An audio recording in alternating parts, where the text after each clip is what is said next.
A Werewolf Shifter Romance. Written by Amelia Hart. Chapter 1. Roses and Silence. The scent of death still lingered in Ronan's memories 3 months later. Not the clean death of battle, but the suffocating weight of loss that had settled into his bones the day they buried an empty lie. Rain fell in sheets across the castle courtyard as Alpha King Ronan Stormclaw stood before the marble tomb, a single red rose clutched in his calloused hand. The petals trembled against his palm, fragile and alive in a way that mocked everything he had become. His dark hair, longer now than he ever allowed it to grow, hung wet against his shoulders. The beard he'd cultivated since ascending to Alpha King obscured the sharp lines of his jaw, but nothing could hide the hollowness in his golden eyes. 3 months, he whispered to the stone that bore her name in elegant script. Selene Nightbloom, beloved mate of the Alpha King, taken too soon. The words were a knife twisting in his chest every time he read them. 3 months, and I still cannot accept it. But the mate bond did not lie. Where once there had been warmth, connection, the constant hum of her presence in the back of his mind, now there was only void, absolute crushing silence that confirmed what everyone else already knew. Selena was gone to him, the bond fallen silent, and he was slowly dying with that silence. He placed the rose carefully atop the others from previous visits, their dried petals creating a carpet of crimson and brown against white marble. Some were fresh from yesterday's visit, others weeks old, curling and brittle. He came every week without fail, drawn by grief and guilt in equal measure. Behind him, the massive castle that had been their home loomed against storm-darkened skies. Somewhere within those stone walls, his brother Valdris played the role of concerned Beta, managing the kingdom's affairs while Ronan drowned in sorrow. Somewhere, Captain Bryn Ironhide maintained order among the guards with her iron discipline. Somewhere, life continued as though the world hadn't ended. Ronan's wolf stirred beneath his skin, restless and savage. The beast had been growing more feral with each passing day, desperate for the mate it would never hold again. During yesterday's audience with the regional alphas, it had taken every ounce of control not to let the creature surge forward when Alpha Gareth questioned his judgment on border disputes. The wolf wanted blood, wanted violence, wanted anything to fill the emptiness. "You're going to catch fever," standing in the rain. Ronan didn't turn at the sound of Valdris's voice. His younger brother approached with careful steps, his own dark hair plastered to his skull, the thin beard on his jaw making him look gaunt. Where Ronan was built broad and powerful, Valdris had always been leaner, quicker, his amber eyes sharp with intelligence rather than raw dominance. "I don't care," Ronan said flatly. Valdris stopped beside him, studying the tomb with an expression of carefully crafted sympathy. "The council is worried about you. They're saying you're not fit to lead." "Let them say what they wish. Ronan, you nearly shifted during yesterday's meeting. You almost attacked Gareth for suggesting increased patrols. This isn't like you." Finally, Ronan turned to face his brother. Valdris took an involuntary step back at whatever he saw in the Alpha King's eyes. "What do you expect from me, brother? My mate is dead. The bond is silent. My wolf is dying inside me, and you want me to smile and play politics with alphas who circle like vultures waiting for weakness. I want you to survive this," Valdris said quietly. "Selene wouldn't want you to destroy yourself." The sound of her name from someone else's lips was agony. Ronan turned away, fists clenched at his sides. "You know nothing of what she would want." Valdris was silent for a long moment before speaking again. "Will you attend the feast tonight? Lord Theron is expected to arrive. It would be good if you showed him you're still capable of ruling. Lord Theron Nightbloom, Selene's father, the Alpha of the Eastern Territories who had trusted Ronan to protect his only daughter, the man whose eyes now held nothing but accusation and grief whenever they met." "I will be there," Ronan said, though the thought of food turned his stomach. He couldn't remember the last time he'd eaten a full meal. Sleep was equally impossible, his nights haunted by phantom sensations of a bond that no longer existed. Valdris placed a hand briefly on his shoulder, a gesture of brotherly comfort, before departing. Ronan remained at the tomb until the rain finally ceased, leaving him soaked and shivering, but still unable to feel anything beyond the numbing cold of loss. The memory came unbidden, as it always did when he stood here. 9 months ago, at the gathering of regional alphas in the Grand Hall, he had scented her before he'd seen her.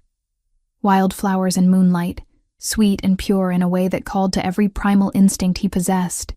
When their eyes met across the crowded room, the mate bond had snapped into place with such force it nearly drove him to his knees. She had felt it too. He'd watched her emerald eyes widen, her hand flying to her chest as though she could physically grasp the golden thread now connecting them. Red hair cascaded over her shoulders in waves of copper and flame, and her pale skin had flushed with recognition and wonder. Lord Theron had been overjoyed at the match. His daughter, mated to the Alpha King himself, an alliance that would strengthen both their territories, cement political ties, bring prosperity to the eastern lands. They'd celebrated that night with wine and music, and Ronan had been unable to take his eyes off her. "I've heard stories about you," Selene had said when they finally managed a moment alone on the castle balcony. Her voice had been soft but confident, her green eyes studying him with open curiosity. "They say you're the strongest alpha in 5 generations. They exaggerate," he'd replied, though his wolf had preened at the praise from their mate. "And they say you're fair, that you rule with justice rather than fear." She'd stepped closer, and he'd caught the full force of her scent, intoxicating and perfect. "Is that true?" "I try to be the leader my people deserve." She'd smiled then, and it had felt like sunlight breaking through storm clouds. Then perhaps the moon goddess chose well. 3 months after that first meeting, they'd performed the claiming ritual under a full moon. The ceremony had drawn alphas from across the realm, all witnessing as Ronan and Selene exchanged vows and bites, marking each other as mates for life. The bond had solidified that night, going from golden thread to unbreakable chain of love and loyalty. Selene had been everything he'd never known he needed, gentle where he was, fierce, curious where he was certain. Her still developing healing powers a perfect complement to his warrior strength. She'd asked endless questions about pack dynamics, about his duties as Alpha King, about the ancient laws that governed their kind. At night, curled against his chest, she'd traced the scar on his face and told him it made him look distinguished rather than frightening. "I want to be worthy of you," she'd whispered one night, her fingers intertwined with his. "I want to be a Queen Luna who makes you proud." "You already are," he'd told her, and meant it with every fiber of his being. 3 months ago, they'd found her body torn apart by rogues near the northern border, or what they claimed was her body. The funeral had been a nightmare of politics and grief, with Lord Theron barely able to stand as they lowered the shrouded remains into consecrated ground. The royal healers had examined the remains through ritual, but some veiling spell, delicate and expertly cast, had muted both scent and aura, leaving even them deceived until the magic faded months later. The moment they'd sealed the tomb, the mate bond had fallen silent, and Ronan had known with absolute certainty that she was gone. What little peace they'd had as mates had lasted 6 full months between their wedding and the day she vanished. 9 months in total from first scent to loss, a cruel symmetry he could not forget. Now he visited every week, leaving roses and apologies to marble and memories. What Ronan didn't know, what he couldn't know, was that hundreds of miles to the north, in a tower abandoned after plague ravaged the territory 20 years ago, his mate still breathed. Selene Nightbloom hung in darkness.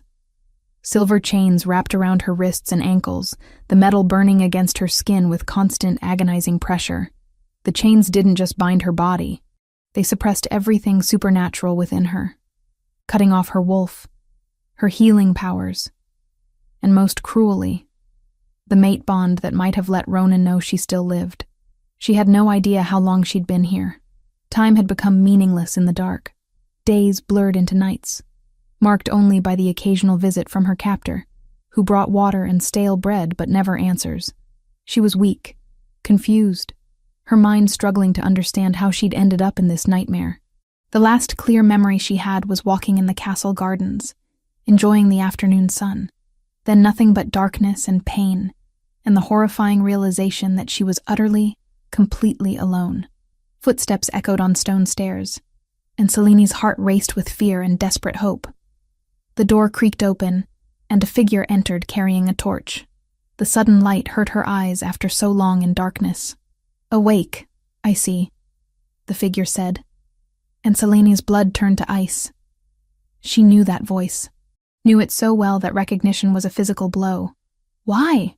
she managed to croak through a throat raw from screaming. "Why are you doing this?"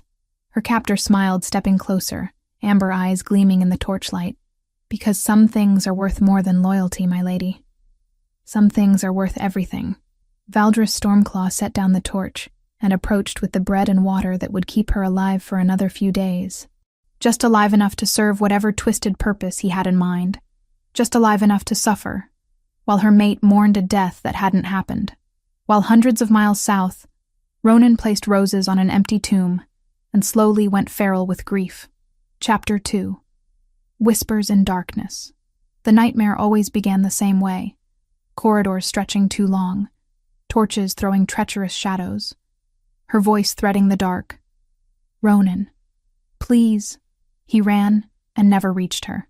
Then he would wake, gasping, reaching for the bond and finding only the familiar void of its silence. Tonight marked the 4th time this week he'd woken this way. Dawn light crept through his windows, painting everything in shades of gray that matched the emptiness inside him. He pressed the heels of his palms against his eyes, trying to force away the lingering sensation of her voice. "You're losing your mind," he muttered to the empty chamber, but the dreams felt so real. More real than anything else in his waking life these days. Sometimes he could have sworn he actually heard her calling to him, felt her fear and confusion bleeding through some connection that shouldn't exist. His wolf stirred restlessly beneath his skin, growing more savage with each passing day. Yesterday, during the council meeting with the regional alphas, he'd nearly lost control completely. Alpha Gareth had questioned his judgment regarding border patrols, his tone carefully neutral, but his eyes sharp with calculation. Perhaps the Alpha King is too consumed with personal matters to see threats clearly. The words had been measured, diplomatic even. But Ronan's wolf had taken them as challenge. His vision had gone gold at the edges. Canines elongating, every instinct screaming to establish dominance through violence. Only Valdris's hand on his shoulder in quiet warning had prevented him from launching across the table. The other alphas had exchanged meaningful glances. They were beginning to question whether he remained fit to rule. A feral Alpha King was dangerous to everyone, including his own pack. A sharp knock interrupted his dark thoughts. "Enter." Captain Bryn Ironhide stepped inside, her military bearing perfect as always. But her gray eyes carried something that made his wolf go still and alert. "My king, I've completed the preliminary investigation you authorized." 3 days ago, Bryn had approached him with concerns about Celine's death. He'd initially dismissed them, but something in her certainty had compelled him to grant permission for quiet inquiry. "What did you find?" Bryn pulled a rolled parchment from her belt, spreading it across his desk. "Inconsistencies, my king. Significant ones. The official report states Lady Selene was attacked by rogues near the northern border while taking an evening walk." Ronan studied the map she'd drawn, marking the location where the body had been discovered. And Lady Selene never took evening walks alone. She always brought guards when leaving castle grounds. You know this to be true. He did. Selene had been cautious, always aware of her importance as his mate and future Queen Luna. Second, the attack site showed no evidence of struggle beyond the immediate area. No scent trails leading to or from the location. No tracks from rogues approaching or fleeing. Bryn's voice remained carefully neutral. "It's as though the body simply appeared there. Rogues could have covered their tracks," Ronan said. But doubt crept into his voice. "They could have," Bryn agreed. "But rogues are typically desperate, chaotic. This was precise. Clean." She paused. "There's more. The guards who found her were new transfers, assigned to that patrol route only 2 days before the incident. The transfer orders were signed by Prince Valdris. Ice flooded Ronan's veins. "What are you suggesting, Captain?" Bryn held his gaze. "I'm presenting facts. Perhaps there are explanations I haven't considered." Ronan's wolf surged beneath his skin, rage flashing hot and fast. Only centuries of drilled discipline kept him from tearing through the corridors to confront his brother that instant. She met his eyes steadily. But the mate bond is absolute. If she truly died, you would have felt it sever. Instead, you feel nothing? Nothing, Ronan confirmed, though the word tasted wrong somehow. The bond is silent, dead, or suppressed, Bryn spoke quietly. Ancient stories tell of bonds being blocked by powerful magic. Rare materials like pure silver can sever supernatural connections temporarily. If someone wanted you to believe she was dead while keeping her alive, the thought was too monstrous to fully contemplate, yet it aligned with the dreams, with the persistent feeling that something about this entire situation felt wrong. 3 more days, Ronan said. Investigate further. If there's truth to be found, I want it. Yes, my king. Bryn bowed and departed, leaving him with thoughts that threatened to tear him apart. That afternoon, Lord Theron Nightbloom arrived with warriors from the Eastern Territories. The older Alpha looked haggard, grief having carved deep lines into his face. When they met in the Great Hall, tension crackled between them. Lord Theron, Ronan greeted formally, you honor us with your presence. Honor. Theron's voice was sharp as broken glass. 3 months, and still no rogues caught. No justice served. My daughter is dead, and you do nothing but leave flowers on her tomb. The accusation cut deep, because it held truth. Ronan had been paralyzed by grief, leaving investigation to others. The rogues will be found, Ronan said, his alpha presence rising to meet Theron's challenge. I swear it on my blood. Your blood failed to protect her in the first place. Theron stepped closer, his own alpha dominance pressing against Ronan's. What good are your oaths when you couldn't keep my only child safe within your own territory? The Great Hall fell silent. Such open disrespect would normally demand response, but these were not normal circumstances. Theron was a grieving father, and Ronan understood that rage intimately. I failed her, Ronan admitted quietly, the words costing him everything. Every day I live with that knowledge, but I promise you, Lord Theron, justice will be found, no matter who stands in my way. Something in his tone must have conveyed deeper meaning, because Theron's expression shifted from rage to sharp attention. You've learned something. Perhaps. Or perhaps I'm chasing phantoms born of grief. Ronan glanced at the assembled court, at nobles and alphas watching with varying degrees of sympathy. But I will know the truth. As Theron was escorted to guest quarters, Valdris appeared at Ronan's side. His younger brother's amber eyes carried concern and sympathy. That was diplomatic, brother. Accepting blame when clearly the fault lies with rogues. Ronan studied Valdris carefully, really looked at him for the first time in months. His brother met his gaze steadily, nothing but brotherly concern visible. The guard transfers, Ronan said casually. The ones you approved before Celine's death. Standard rotation. Valdris replied smoothly. We'd received reports of increased rogue activity. I wanted fresh eyes on those routes. It sounded reasonable, logical. Yet something about it sat wrong. Far to the north, in her prison of stone and silver, Celine was finally achieving fragile clarity. The confusion that had consumed her first weeks of captivity was giving way to desperate awareness. She needed to understand where she was, why she was here, how to escape. The healing powers she'd been developing before her capture stirred weakly within her, trying to manifest despite the silver chains binding them. Small injuries she inflicted on herself would heal slowly, her abilities fighting the suppression. When the door opened and torchlight flooded the chamber, she was ready with awareness instead of terror. Valdris entered carrying bread and water. He studied her with those amber eyes that reminded her painfully of Ronan, yet held something fundamentally different. Awake and aware, I see, he said softly. That's progress. Where am I? Celine asked, her voice hoarse but steady. Somewhere safe. Somewhere no one will find you. Ronan will find me. The mate bond. The mate bond is silent, isn't it? Valdris crouched beside her, his expression unreadable. You've tried reaching for it. You feel nothing but emptiness where warmth should be. Celine's heart raced. It was true. The bond that should connect her to Ronan was gone, severed somehow. What did you do to me? I'm protecting you. Valdris said, his voice carrying strange sincerity. From truths too painful to face in daylight. From realities that would destroy you. What truths? What are you talking about? He set down the bread and water, standing. There was a funeral, Lady Selene. The entire kingdom mourned. Even now, my brother visits your tomb every week, leaving roses for a mate he believes is lost forever. You're lying. But fear crept into her voice. The emptiness of the bond, the silver chains, the isolation. What if he was telling some twisted version of truth? Am I? Valdris moved toward the door, taking the torch. Rest, my lady. Gather your strength. You're going to need it for what comes next.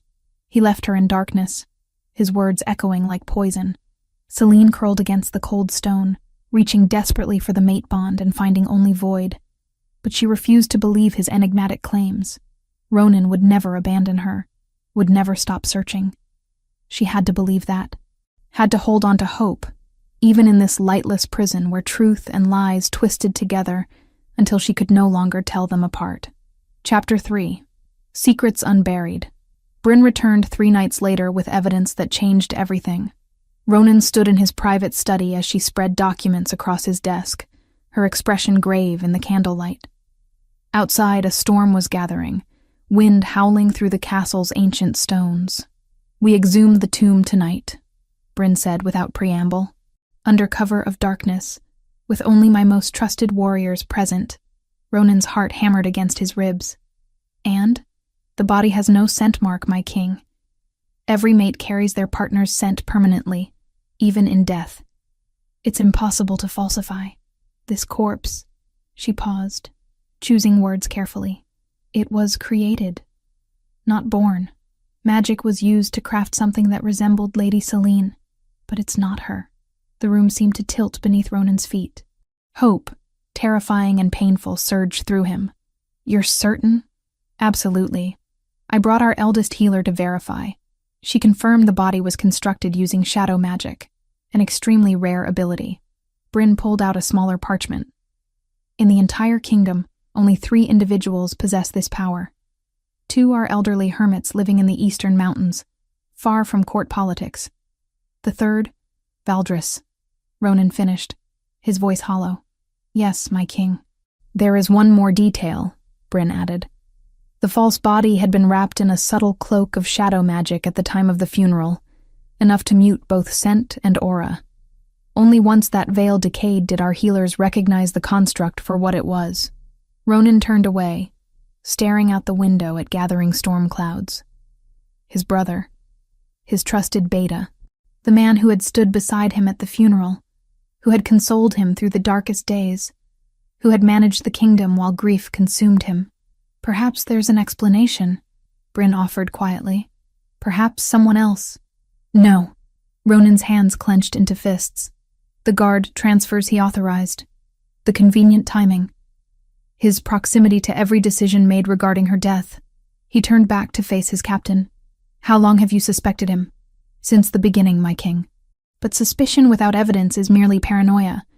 Now we have proof of deception, though not yet proof of who orchestrated it. What else have you learned? Bryn's expression darkened further. I found one of the mercenaries who participated in the false attack. He's being held in the lower dungeons. Under questioning, he revealed they were hired by someone wearing a royal seal. He never saw the face, but the voice was young, male, educated. Bring him to me. My king, if you use Alpha Command on him, Valdris will know we're investigating. I don't care. Ronan's voice carried the full weight of his authority.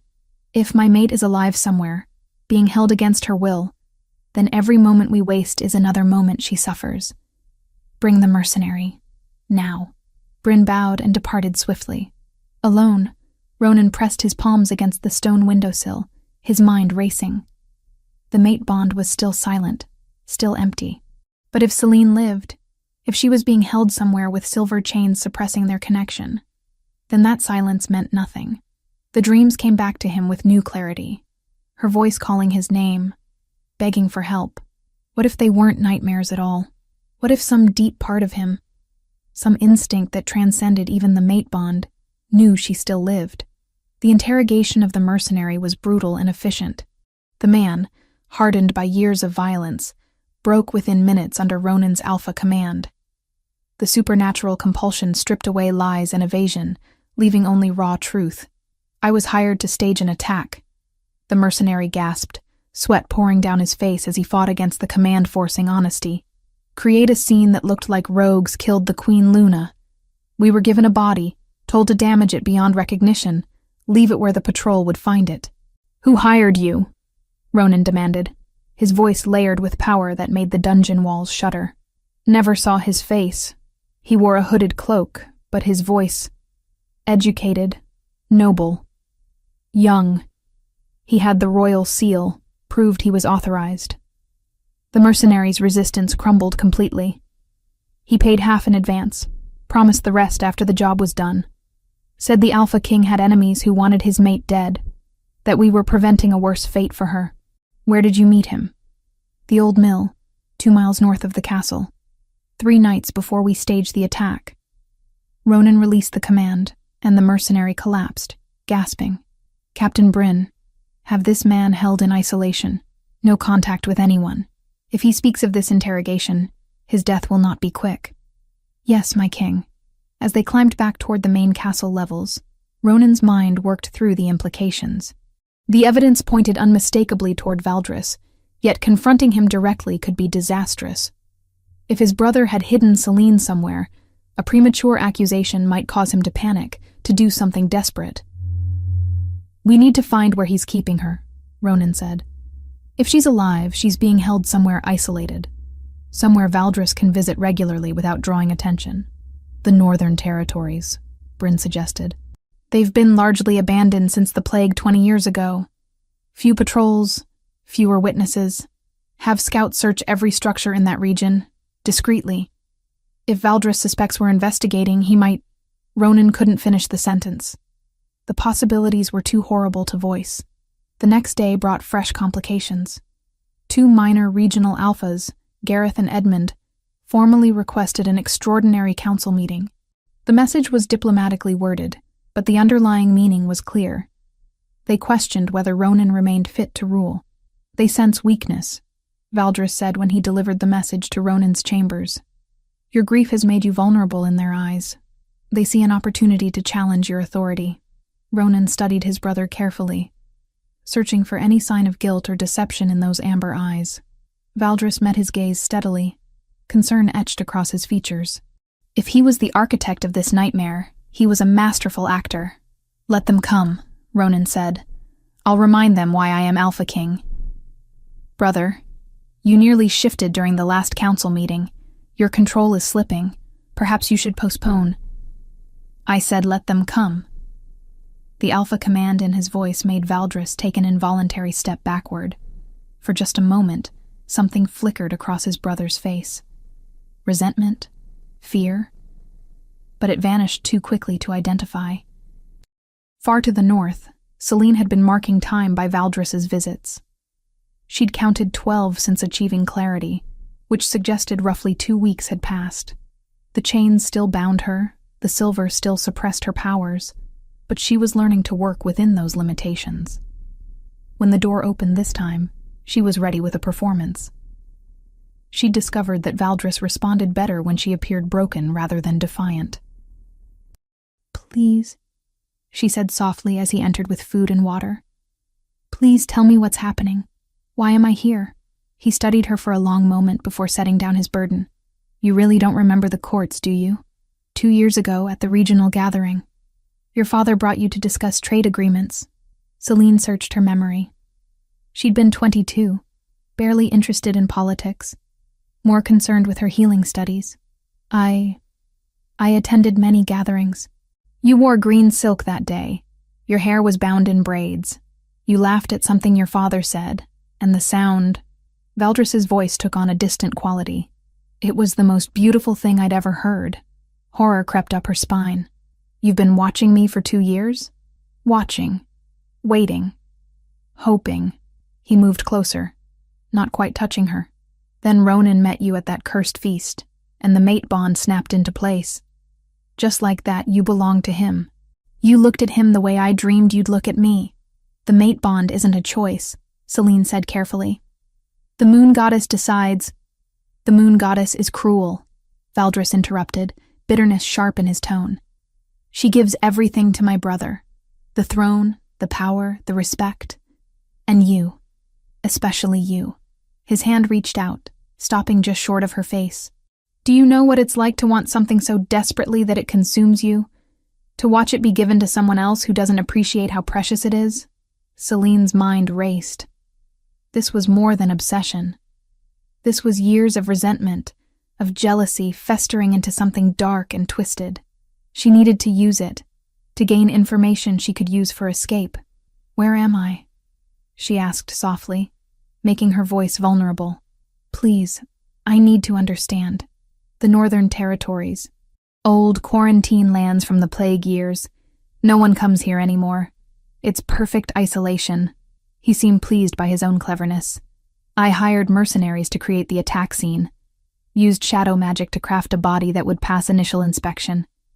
Everyone believes you're dead, Celine. Even Ronan. He thinks I'm dead? The words were barely a whisper. Despite everything, hearing it confirmed was devastating. He mourns you beautifully, Valdris said, almost tenderly. Visits your tomb every week with red roses. He's slowly going feral without his mate. It's quite poetic, really. The cruelty beneath the words made Celine's stomach turn, but she forced herself to maintain composure. You're his brother? How can you bear to hurt him this way? Because he's had everything, Valdris said simply. For once, just once, I wanted to take something from him.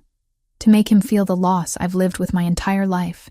He stood abruptly, as though realizing he'd revealed too much. Rest, my lady. You'll need your strength. After he left, Celine allowed herself a moment of trembling rage before focusing on what she'd learned. Northern Territories, plague quarantine lands, abandoned structures. And most importantly, Valdris was mentally unstable, his obsession with her twisted up with resentment toward Ronan. She had information now, a location, a motive, a clear picture of her captor's fractured psyche. If she could find a way to send a signal, to strengthen her healing powers enough to push past the Silver's suppression, perhaps she could reach Ronan. The mate bond might be silent, but love, she told herself fiercely, was stronger than any chain. She just had to find a way to make him hear her. Chapter 4. The Flickering Thread. Ronan had tracked wolves for 2 decades. He knew how to move unseen, how to observe without being observed. Now he used those skills on his own brother. The decision to place trackers on Valdris had been Bryn's suggestion, executed with surgical precision.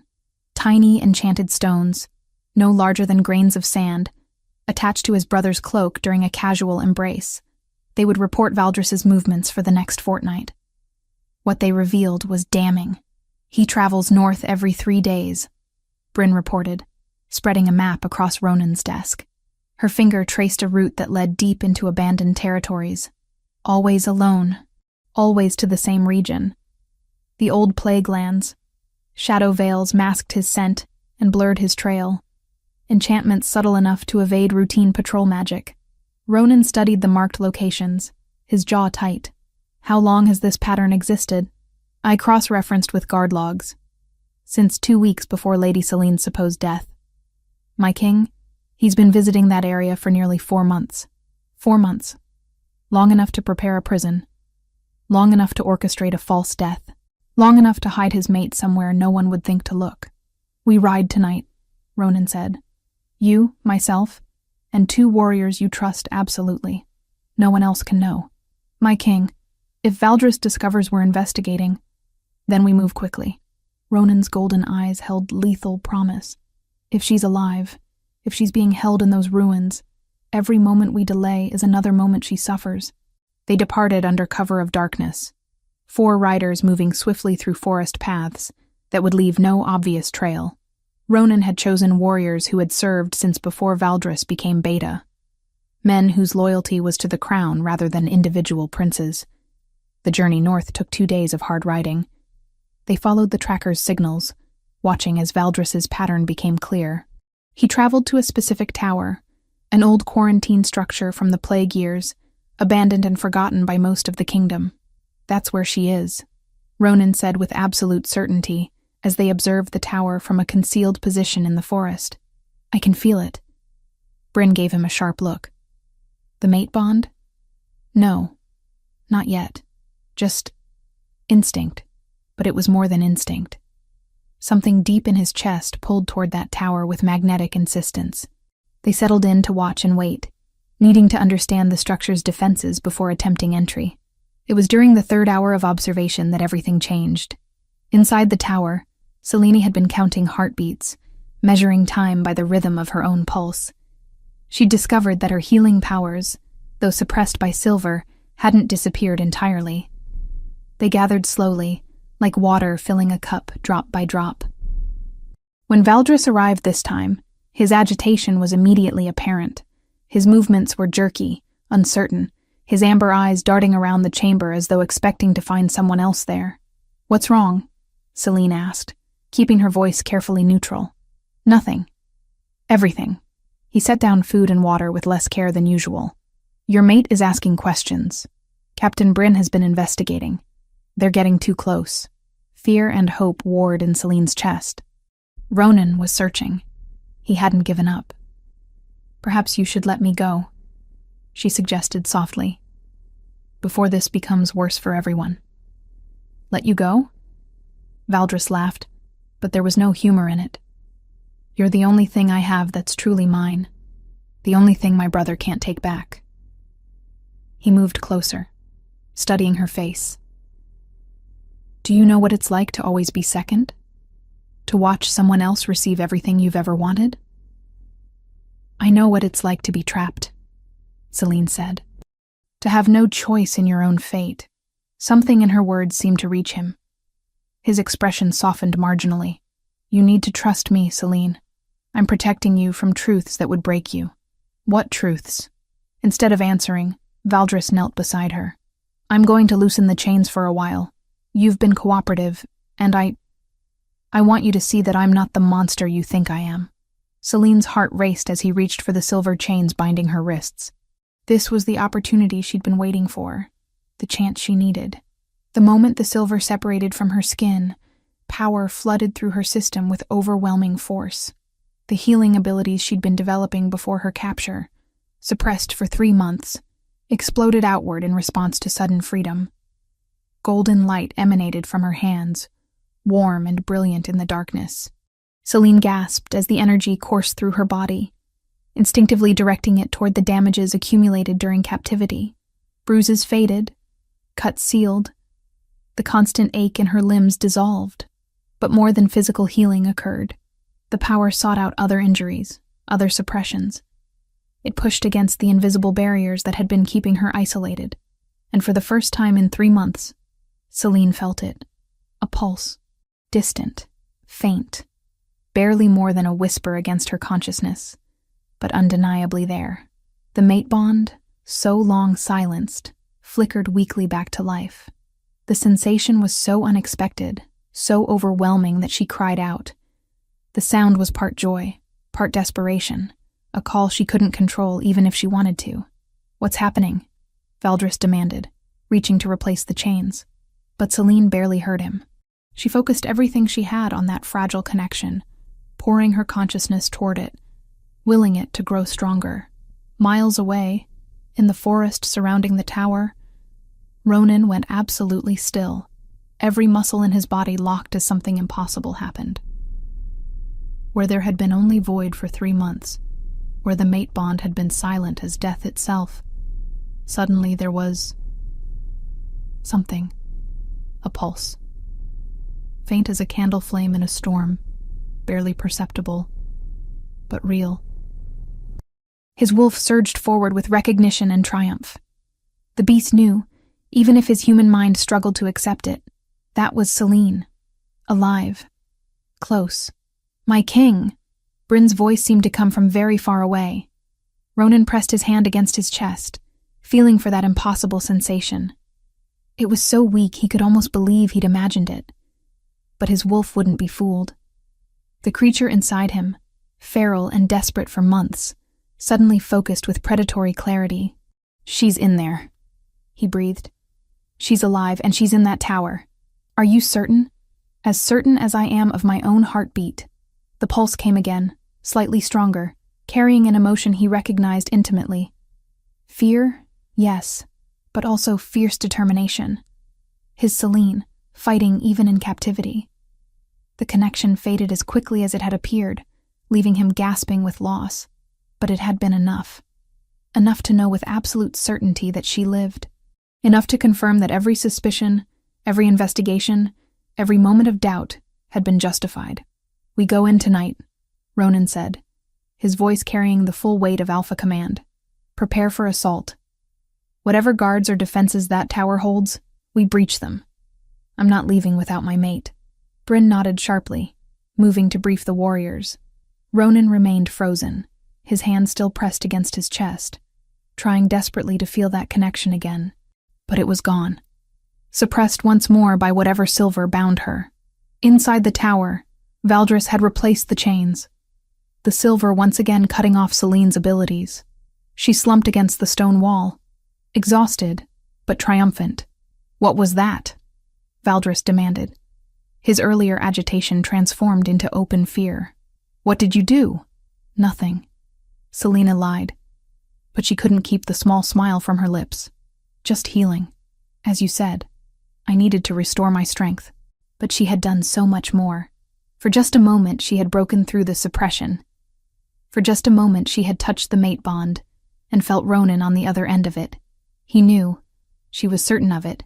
Somehow, impossibly, he had felt that pulse just as she had. And if she knew her mate at all, she knew he was already coming for her. Valdris stared at her for a long moment, suspicion and confusion warring in his expression. Finally he stood. I need to check the perimeter. Don't try anything foolish, Celine. You're in the middle of nowhere. Even if you escaped this room, you'd never survive the wilderness. After he left, Selene closed her eyes and focused on the memory of that connection. It had been real. Brief, fragile, but real. The mate bond still existed, buried under silver and magic but not destroyed. And now, Ronan knew she was alive. Now the hunt would truly begin. Outside, hidden in the forest, an Alpha King prepared for war. Not against armies or rival packs, but against his own blood, against the brother who had stolen everything. The storm was finally coming. Chapter 5. Blood and Fury. The storm broke as Ronan approached the tower, rain lashing against stone walls that had stood empty for 2 decades. Lightning illuminated the structure in stark flashes, revealing crumbling battlements and windows dark as empty eye sockets. But inside one of those windows, Ronan knew, his mate waited. The mate bond pulsed stronger now, regular as a heartbeat, calling to him with desperate urgency. Each pulse carried emotion he recognized intimately. Fear, determination, and beneath it all, hope that he would come. 6 mercenaries patrolling the perimeter, Bryn reported, rain streaming down her face. 2 at the entrance, 4 circling, all armed with silver weapons. They know we're coming, one of the warriors muttered. Good, Ronan said, his voice carrying the edge of his wolf. Let them be afraid. Inside the tower, Valdris had returned to find Celine different somehow. More alert, more focused, her green eyes tracking his movements with calculation rather than fear. It set his nerves on edge. Something's changed, he said, pacing the chamber. You did something when I loosened the chains. I healed myself, Selena replied calmly, as you suggested I should. No, it was more than that. He moved closer, studying her face. You reached for the bond, didn't you? You tried to contact him. Celine said nothing, but her expression must have confirmed his suspicions, because Valdris's face contorted with rage. Foolish woman. Do you think he'll forgive you for making him believe you were dead? Do you think he'll want you back after months of suffering? His voice took on a cruel edge. I've watched him deteriorate. Watched his wolf go feral. He's not the man you remember anymore. You're wrong, Celine said quietly. The mate bond doesn't lie. I felt him when our connection sparked. He's still there, still fighting, still mine. Mine! Valdris roared, and suddenly the careful mask he'd maintained for weeks shattered completely. You were supposed to be mine. I saw you first, loved you first, wanted you with every fiber of my being. But the moon goddess gave you to him instead. To Ronan, who already had everything. The bond chose. I don't care what the bond chose. Valdris's hands trembled with barely controlled violence. Do you know what it's like to watch your brother receive everything you've ever wanted? The throne, the respect, the power, and then you. Especially you. He laughed, but the sound was broken. So I took you from him, used my shadow magic to create a corpse, hired mercenaries to stage your death, brought you here where no one would ever find you. You're insane, Selene breathed. Perhaps. But I'd rather be insane with you here than sane without you. He moved toward the chamber entrance. I need to check something. Don't try anything foolish. Even if you escape this room, you'd never survive what waits outside. The moment he left, Selene focused everything on the silver chains. Her healing powers, though suppressed, had been slowly gathering strength. She directed that energy toward the metal binding her, not trying to heal it, but rather corroding it, weakening the molecular structure the way infection weakens tissue. The silver began to fracture, hairline cracks spreading through the links. Outside, Ronan gave the signal. His wolf surged forward, and he allowed the transformation to take him. Bones cracked and reformed, muscle and sinew reshaping into something far more lethal than his human form. His massive black wolf stood where the man had been, golden eyes burning with predatory focus. The attack was swift and brutal. Ronan hit the first mercenary before the man could raise his silver blade, jaws closing around his throat with crushing force. Bryn and the warriors engaged the others, steel meeting steel in the rain-soaked darkness. Inside the tower, Valdris heard the commotion, and knew. His brother had found him. Found them. Everything he'd built, every careful plan, was collapsing. He ran back to Selene's chamber, already calling his shadow magic to him. Darkness gathered around his hands, writhing and alive. When he burst through the door, he found her standing, the silver chains broken at her feet, golden light emanating from her hands. No, Valdris breathed. Selene's wolf exploded to the surface after 3 months of suppression. The transformation was agony and ecstasy combined, her body reshaping into the white wolf with silver markings that was her true form. She was smaller than male wolves, but faster, and 3 months of captivity had not dulled her instincts. She leaped at Valdris, claws extended, teeth bared. He threw up a wall of shadow magic that sent her tumbling backward, but she rolled and came up snarling. You can't win, Selene. Even with your wolf freed, you're weak from captivity. I'm a prince of the royal bloodline, trained in combat since childhood, but Selene wasn't trying to win. She was buying time, keeping Valdris focused on her, rather than the battle sounds growing closer outside. Ronan tore through the tower entrance, his massive wolf form devastating anything in his path. The remaining mercenaries tried to form a defense, but they were facing an Alpha King pushed past all reason by months of grief and rage. Bryn and the warriors followed in his wake, finishing what he began. The tower stairs were narrow, forcing Ronan to shift back to human form. He took them 3 at a time, following the mate bond that now sang clearly in his chest. Above, he could hear sounds of struggle, his mate's snarls mixing with another voice. Valdris. When Ronan burst into the chamber, he found Selene in wolf form, circling his brother, both of them bloodied. Valdris held shadow magic in both hands, darkness coiling like serpents ready to strike. Brother, Valdris said, his voice eerily calm despite the chaos. I wondered when you'd arrive. Ronan shifted partially, maintaining his wolf strength while regaining human speech. Release her. Now. Release her? Valdris laughed. She's the only thing I've ever taken from you, Ronan. Do you know how that feels? To finally possess something you wanted? I won't give her up. I can't. You have 3 seconds to surrender before I kill you. You won't kill me. You've never been able to do what's necessary when family is involved. It's your greatest weakness. Valdris's shadow magic surged, creating a barrier between them. She was mine before she was yours. I loved her first, wanted her first, and you took her like you've taken everything else in my life. Ronan's wolf took complete control. He slammed into the shadow barrier with the full force of his alpha power. The magical wall shuddered, cracks appearing in the darkness. Celine, seeing her opening, poured golden healing energy into Ronan through the mate bond. The connection that had been silent for 3 months now blazed to life, and she felt his strength, his rage, his desperate love for her flowing back to her. The shadow barrier shattered. What followed was not a battle between brothers, but something far more primal. Ronan's wolf met Valdris's shadow magic with claws and teeth and supernatural dominance that made the tower walls tremble. Valdris fought back with everything he had, darkness wrapping around Ronan's throat, seeking to choke, to kill. Celine shifted back to human form, directing her healing powers with precision. She couldn't fight Valdris directly, but she could sustain Ronan, healing wounds as quickly as shadow magic created them. The fight was devastating.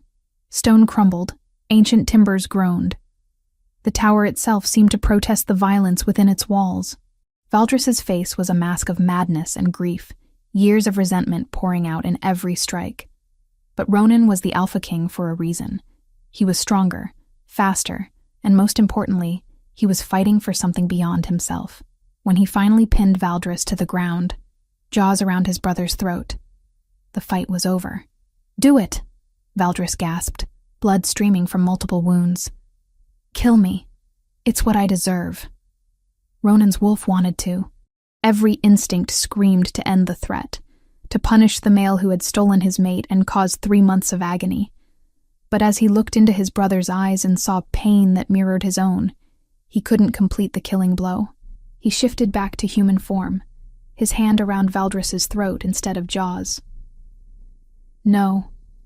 Death is too easy for you, brother. You'll live with what you've done." Bryn and the warriors entered, binding Valdris with the same silver chains that had held Celine. His shadow magic died, suppressed by the metal. Only then did Ronan turn to Celine. She stood trembling against the far wall, naked from her transformation, covered in grime and blood but alive, so beautifully, impossibly alive. "Ronan," she whispered, and the sound of his name from her lips nearly brought him to his knees. He crossed the chamber in 3 strides, gathering her into his arms, pressing his forehead to hers. The mate bond exploded between them. 3 months of silence giving way to overwhelming connection. He could feel everything she'd endured, and she could feel the depths of his grief. "I have you," he murmured against her skin. "I have you, and I'm never letting go." Celine clung to him, shaking with sobs that were equal parts relief and trauma. "I knew you'd come. I knew you wouldn't give up. Never," he swore. "Not in this life or the next." Behind them, Valdris watched with empty eyes as guards dragged him away, his twisted dream of love and revenge crumbling to ash. The storm finally broke outside, rain giving way to dawn light that filtered through the broken windows. Ronan wrapped his cloak around Celine's shoulders and lifted her into his arms, carrying her down the tower stairs toward freedom, toward home, toward healing. The worst was finally over, but the real work of recovery had only just begun. Chapter 6. Healing and Homecoming. The journey back to the castle took 3 days. Ronan refused to let Celine ride separately, keeping her cradled against his chest on his horse, their bodies pressed together as though physical contact could make up for 3 months of forced separation. The mate bond sang between them constantly now, no longer the desperate pulse of captivity, but a steady, overwhelming connection that made every breath feel shared. Celine had insisted on examining his wounds before they departed the tower. Her healing powers, freed from silver suppression, flowed through her fingertips with golden warmth as she touched the claw marks Valdris's shadow magic had left across Ronan's chest and shoulders. "Hold still," she murmured, her hands glowing as she worked.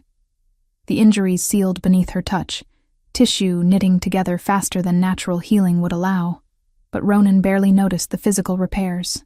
His attention was fixed on her face, on the reality of her alive and breathing, and here, "I thought you were dead," he said, his voice rough. "For 3 months I believed the mate bond was severed because you were gone. The silver chains suppressed everything," Celine explained, her fingers tracing the now-healed wounds. "I couldn't reach you," Couldn't feel you. It was like being buried alive in silence. Ronan pulled her closer, tucking his face against the curve of her neck. The scent of her, wildflowers and moonlight beneath the grime of captivity, made his wolf settle for the first time in months. I visited your tomb every week, left roses, spoke to stone and lies while you suffered alone. You couldn't have known. She pulled back to meet his eyes, her own green gaze fierce despite exhaustion. Valdris planned everything perfectly. The false body, the shadow magic, the timing. Even I didn't understand what was happening at first. I should have questioned it sooner, should have trusted my instincts. His hands clenched. The dreams I had of you calling for help, I dismissed them as grief-born nightmares. Celine's expression softened. You felt me reaching through the bond when I managed to break free briefly. That connection, however weak, was real. Your wolf knew. Even if your mind couldn't accept it. They fell silent, both processing trauma too fresh to fully comprehend. Behind them, Captain Bryn supervised the prisoners. Valdris rode in chains, his shadow magic bound by silver that left angry burns on his wrists. The surviving mercenaries who hadn't died in the battle were similarly restrained, their fate already sealed. On the second day of travel, Celine felt Ronan's wolf stirring restlessly beneath his skin. The beast that had been going feral during her absence was still unsettled, still carrying months of anguish despite her return. Let me help, she said, placing her palms against his chest. You're exhausted. You need to conserve your strength. This is important. She closed her eyes, focusing her healing abilities inward through their bond. She could feel the damage captivity had inflicted on both of them, the wounds that went deeper than flesh. His wolf had been tearing itself apart, trapped between feral rage and alpha duty. The creature needed more than her physical presence to truly heal. Golden light flowed from her hands into him, and Ronan gasped as warmth flooded through his chest.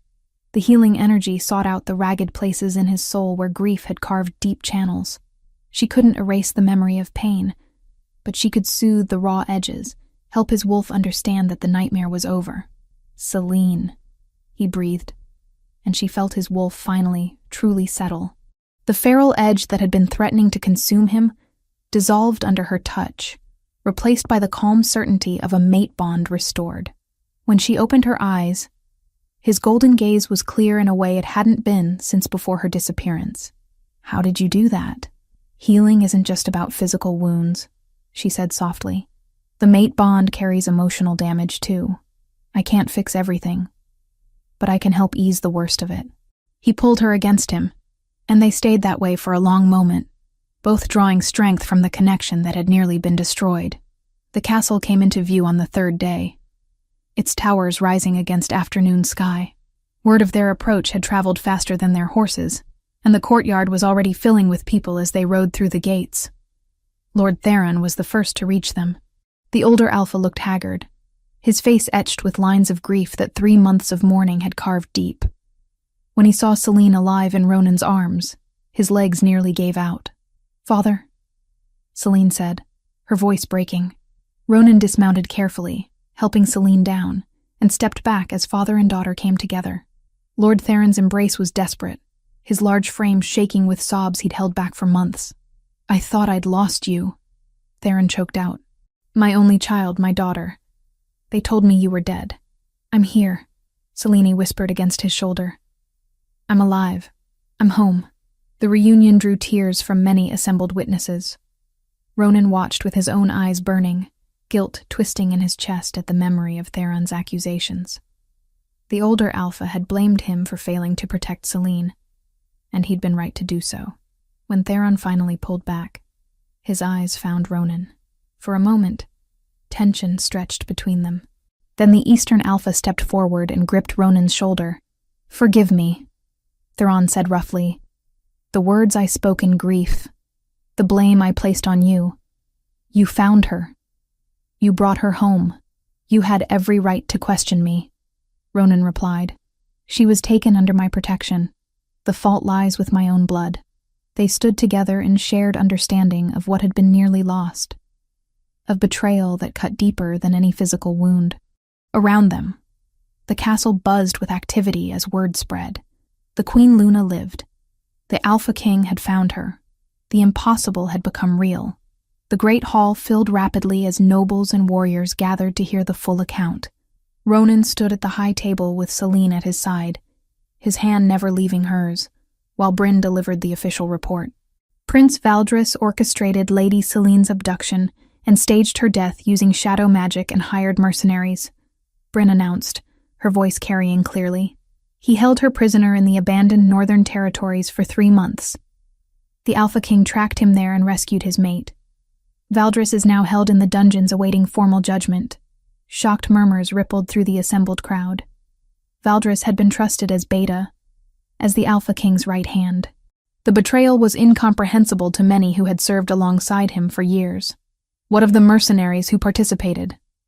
asked Alpha Gareth, the same regional alpha who had questioned Ronan's judgment weeks before. His tone now carried respect rather than challenge.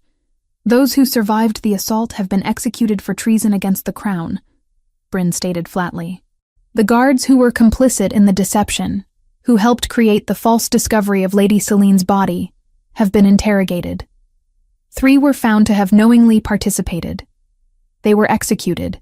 2 others were found to have been manipulated without understanding the full conspiracy. They've been stripped of rank and banished from royal service." "And the Beta position?" another alpha asked. "With Prince Valdris imprisoned, will remain vacant until proper judgment is rendered," Ronan interrupted, his alpha command making the words final. "Captain Bryn Ironhide will assume temporary command of royal affairs until formal succession is determined." All eyes turned to Bryn, who bowed deeply. "I am honored by your trust, my king."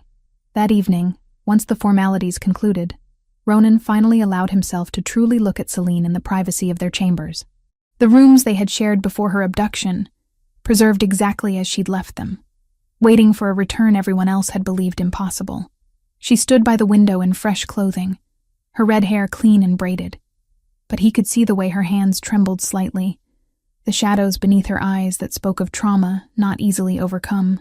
"The bed is too soft," she admitted quietly. "I know that sounds foolish, but after stone floors, my body expects cold and weight." Her fingers flexed unconsciously, as if testing for chains. "It will take time. For both of us. I keep expecting to wake up and find this is a dream." She whispered against his chest, "That I'm still in that tower, and you're still visiting an empty tomb. You're here. You're real." He tightened his embrace. "And I swear to you, Selene, I will never let anyone take you from me again." The mate bond pulsed between them. No longer the frantic desperation of earlier days, but something deeper, tempered by shared suffering. They had been broken and were still healing, but they were together. That had to be enough for now. "The regional alphas are watching," Selene said after a long silence. "I heard whispers in the hall. They're measuring whether you're still strong enough to lead after everything. Let them watch." Ronan's voice carried grim determination. "They'll see their Alpha King more ruthless than before. Anyone who threatens my mate or my kingdom will learn exactly how far I'm willing to go to protect what's mine." Selene pulled back to study his face, seeing the truth of his words in those golden eyes. The wolf who had been going feral with grief had been tempered into something harder, more dangerous. He had always been a fair ruler, but now there was steel beneath that fairness that hadn't existed before. "What will happen to Valdris?" she asked, though part of her dreaded the answer.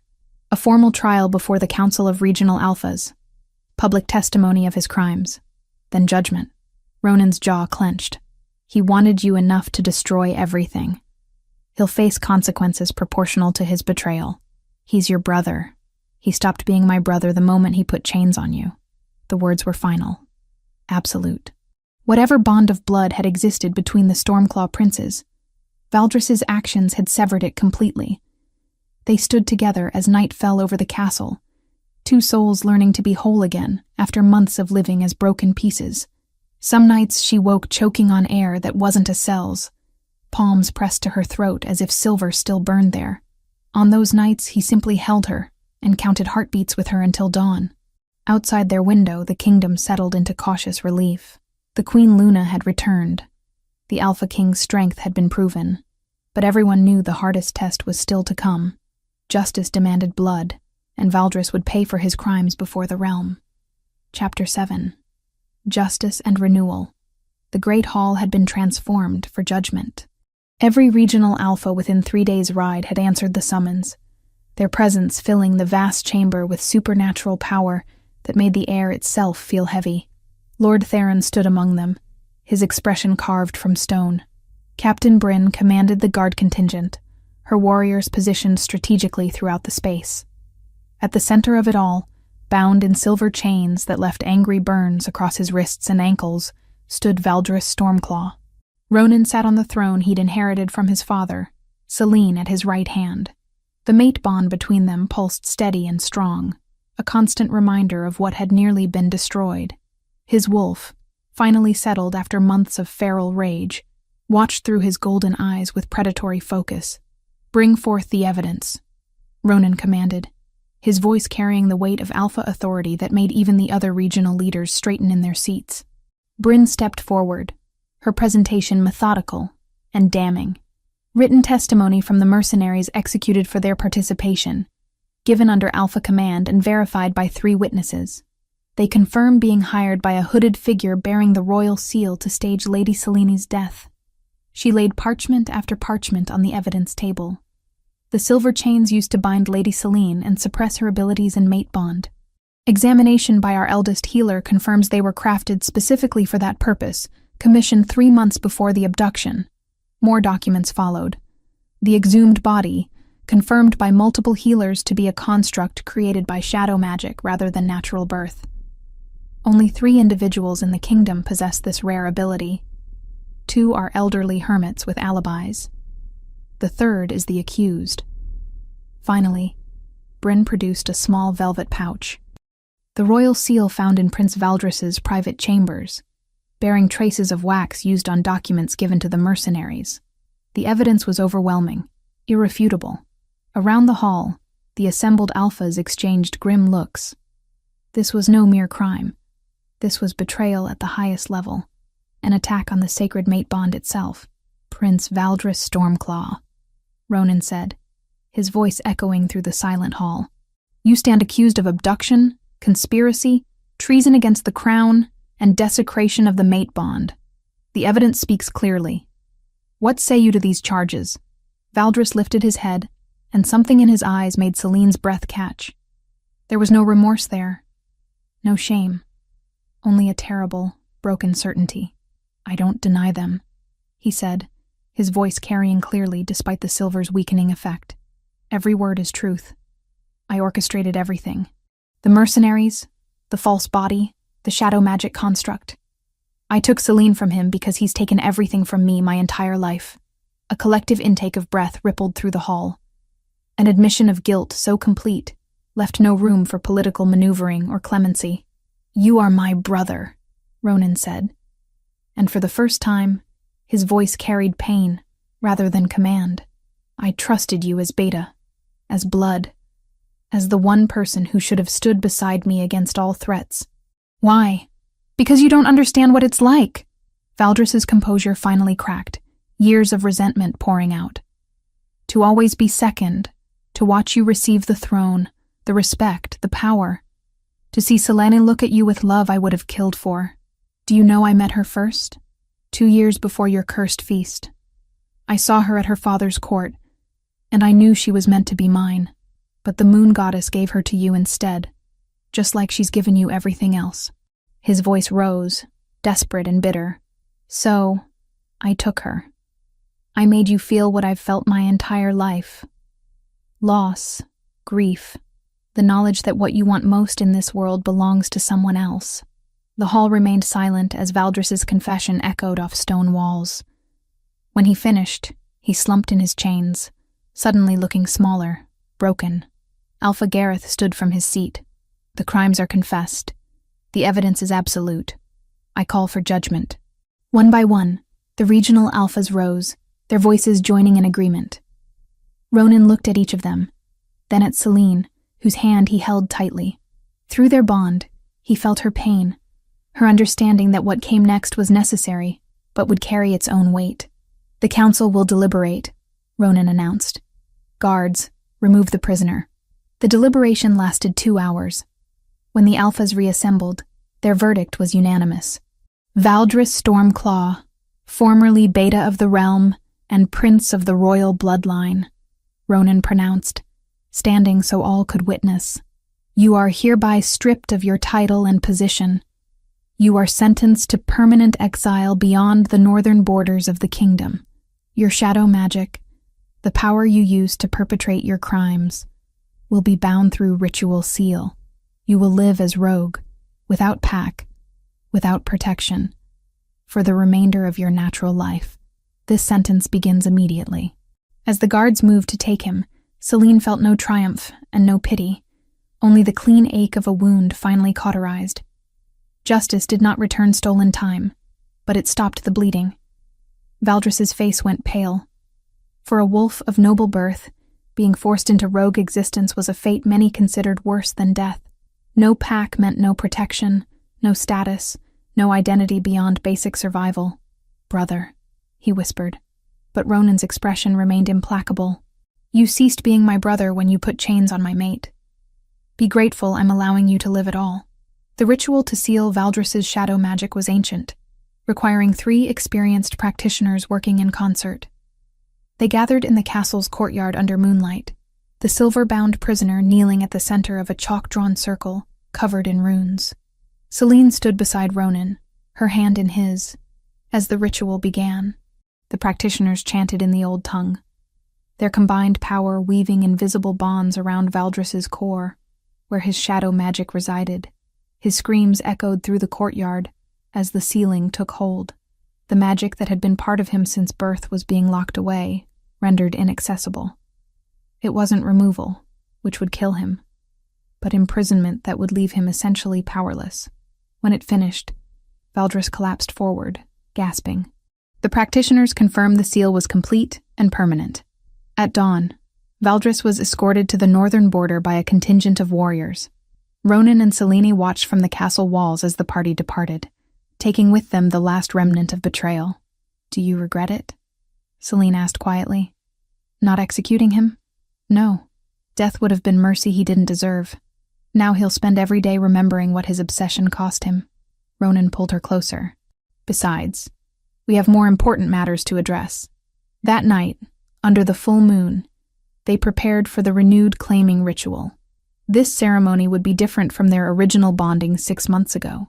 Where that had been joyous union, this was healing and restoration. The ritual clearing deep in the castle's forest held memories of their first claiming. But tonight, gathered witnesses included only those closest to them. Lord Theron, Captain Bryn, and a handful of trusted pack members formed a protective circle. The ritual master, an ancient wolf who had overseen bondings for 6 decades, began the ceremony.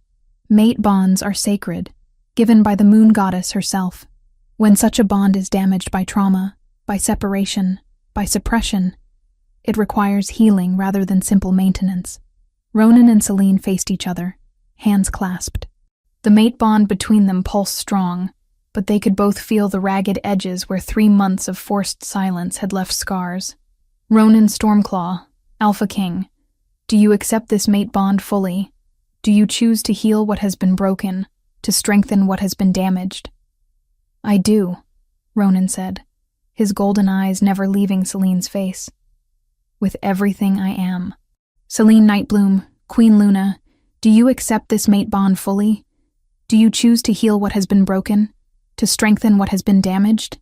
I do, Celine whispered. With everything I am.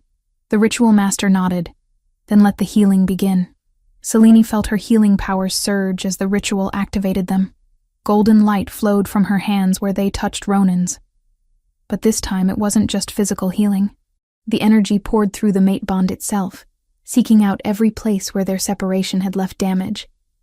She could feel Ronan's wolf, finally stable, but still carrying memory of feral rage. She could sense the grief that had nearly destroyed him, the guilt he carried for not protecting her. Her power washed over those wounds, not erasing them but transforming them from open injuries into honored scars. Through their connection, Ronan felt everything she'd endured. The fear of captivity, the confusion of silver suppression, the determination that had kept her fighting. He sent his own strength through the bond, his absolute certainty that she was safe now, protected, loved beyond measure. The healing energy intensified, and Selene gasped as she felt something unlock inside her. The healing powers she'd been developing were suddenly completely accessible in ways they'd never been before. She could see the structure of the mate bond itself, could understand how to repair damages that would have been permanent for any other healer. Extraordinary, the ritual master breathed, sensing the shift. She can heal mate bonds themselves. I've never witnessed such ability. When the ritual completed, both Ronan and Selene were glowing with residual energy. The bond between them was no longer just strong. It was perfectly restored. Every damaged thread rewoven into something even stronger than before. Ronan pulled her into his arms, and she could feel his wolf finally, completely at peace. The beast that had been slowly going feral during her absence was now settled, secure in the knowledge that his mate was safe, and the bond unbreakable. I love you, Ronan whispered against her hair. Through every trial, every nightmare, every moment of grief, I have loved you. I love you, Selene replied, her arms tight around him. And now, nothing will ever separate us again. The witnesses cheered as the newly healed mate bond blazed between the Alpha King and his Queen Luna. They had survived betrayal, separation, and trauma. They had emerged stronger, their love tempered by suffering into something that would sustain them through whatever challenges lay ahead. Justice had been served.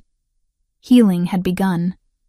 And the kingdom, watching their rulers stand united under moonlight, finally understood that the strength of the crown lay not in power alone, but in the unbreakable bond between two souls who had fought through darkness to find each other again. Chapter 8. Roses and Rebirth. 6 months had passed since the trial, and the castle felt transformed in ways that went beyond physical changes.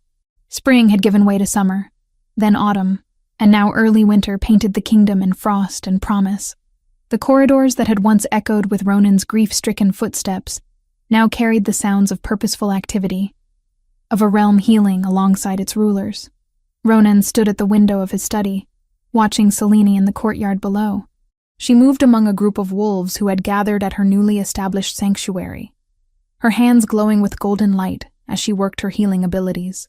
The sanctuary had become her passion, a place where wolves who had suffered trauma, wolves who had been exiled unjustly or damaged by violence, could find restoration.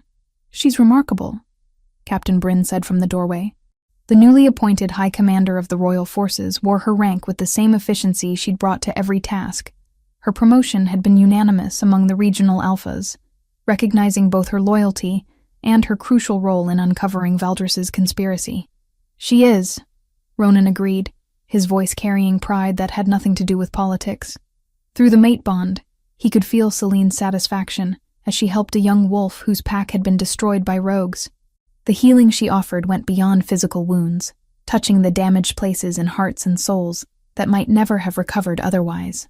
The Eastern Territories report complete stability, Bryn continued, updating him on the morning's correspondence. Lord Theron sent word that trade agreements are proceeding ahead of schedule.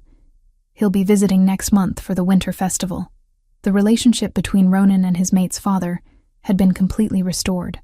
Theron made regular visits to the castle, his earlier accusations forgotten in the wake of understanding what had truly happened. The older Alpha's pride in his daughter was evident every time he watched her work, seeing the powerful healer and leader she'd become. And the Alphas who questioned my authority during the crisis? Ronan asked, though he already knew the answer. Gareth and Edmund both sent formal pledges of renewed loyalty. They've seen how you handled the conspiracy, brother against brother, with justice rather than vengeance. Your reputation has never been stronger. It was true. The regional alphas who had begun forming factions during his grief-driven instability now stood firmly behind his rule. They'd witnessed him face the worst betrayal imaginable and emerge not weakened, but tempered into something more formidable. An alpha king who would show mercy when deserved, but whose ruthlessness in protecting his mate and kingdom was now legendary. The new laws Ronan had implemented were already changing pack culture throughout the realm. Mate bond protection had been elevated to the highest crime. Anyone attempting to separate bonded pairs through force coercion, or magic, faced immediate execution. Silver chains could no longer be possessed by anyone outside authorized healers, their use strictly regulated. Reports of abductions or forced matings were to be investigated by royal authority, not just local pack justice. "The kingdom is stronger than it's been in generations," Bryn observed. "You and Lady Celine have given them something to believe in again." Ronan smiled slightly. "She's the one they believe in. I'm simply the wolf fortunate enough to stand beside her." That evening, Ronan found Celine in their chambers, staring out the window toward the forest, where their renewed claiming ritual had taken place 6 months ago. Something in her posture made his wolf stir with concern. "What troubles you?" he asked, moving to stand behind her, arms encircling her waist. "Nothing troubles me," Celine said, but her voice carried a strange quality. She turned in his embrace, her green eyes bright with emotion he couldn't quite identify. "I need to tell you something." Fear flickered through him. "Are you unwell? Is something wrong with your healing abilities?" "No, nothing like that." She took his hand and placed it against her abdomen. "Ronan, I'm pregnant." The world stopped. For a heartbeat, he couldn't breathe, couldn't think, couldn't do anything but stare at her face as the words registered. Then joy, pure and overwhelming, flooded through him so intensely that their mate bond blazed between them.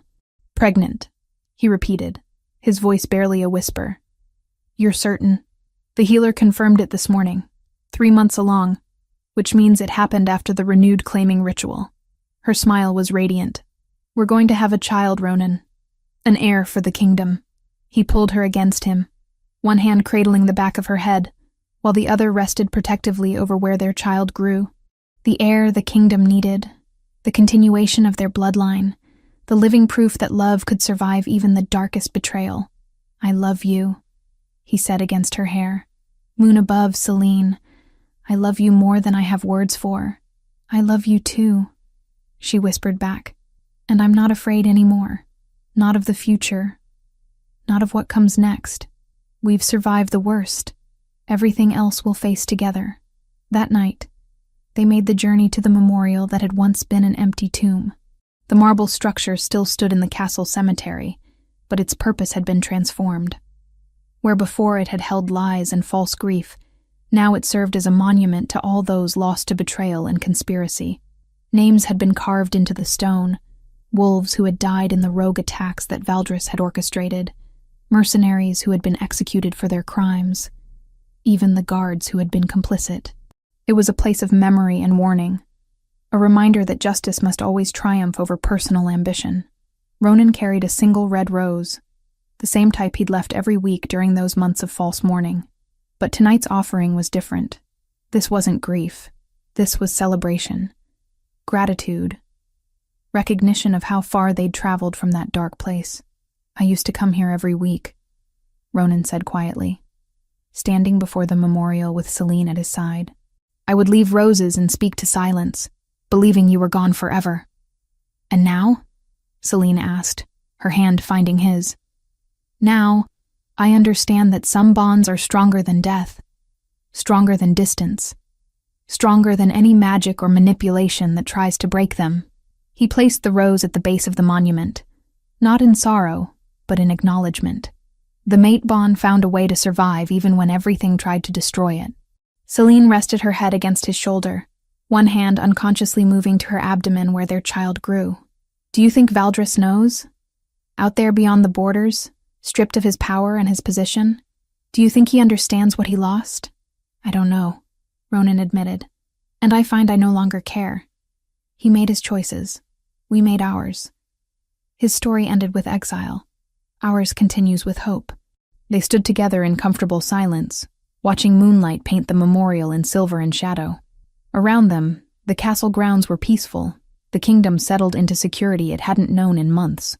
Inside those walls, wolves slept safely, protected by an alpha king whose strength had been tested and proven, guided by a Queen Luna whose healing powers extended far beyond simple medicine. The mate bond between them pulsed strong and steady, no longer a desperate connection maintained against impossible odds, but something tempered by suffering into absolute certainty. They had been broken and had healed stronger. They had been separated and had found each other again. They had faced betrayal from the person who should have been most loyal and had emerged with their love intact. "We should go," Celine said finally. "It's cold, and the baby, our baby," Ronan corrected, the words still feeling miraculous on his tongue. "Our heir, our future." As they walked back toward the castle, hands intertwined, neither looked back at the memorial. That chapter of their lives had closed. Ahead lay challenges they couldn't yet imagine, joys they were just beginning to discover, and a child who would be born into a kingdom made stronger by the trials their parents had endured. The roses Ronan had left in grief were gone now, replaced by this single bloom offered in gratitude.